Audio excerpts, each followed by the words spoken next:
কোনো মানুষের নয়, ভারতে শেষকৃত্যের আয়োজন চলছে পেঁয়াজের। এবছর বাংলাদেশে পেঁয়াজের রেকর্ড উৎপাদনের কারণে ভারতীয় ব্যবসায়ীরা চড়া দামে রপ্তানি করতে না পেরে হয়েছেন কার্যত পথে বসা।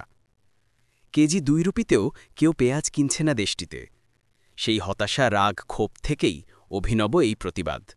মধ্যপ্রদেশে কৃষকরা ঘটা করে আয়োজন করছেন পেঁয়াজের প্রতীকী শেষকৃত্যের, যে ভিডিও ইতোমধ্যেই সামাজিক যোগাযোগ মাধ্যমে ভাইরাল হয়েছে। চলতি বছরে বাংলাদেশে গত কয়েক বছরের তুলনায় রেকর্ড পরিমাণ পেঁয়াজ উৎপাদন হয়েছে। সরকারি সংস্থাগুলোর দাবি, দেশে এখন পেঁয়াজের কোনো ঘাটতি নেই। কৃষকদের স্বার্থ রক্ষা এবং উৎপাদন বাড়াতে সরকার এবছর পেঁয়াজ আমদানি বন্ধ রাখে। আর এই সিদ্ধান্তের নেতিবাচক প্রভাব সবচেয়ে বেশি পড়েছে ভারতের মধ্যপ্রদেশের মান্দাসুর এলাকায়।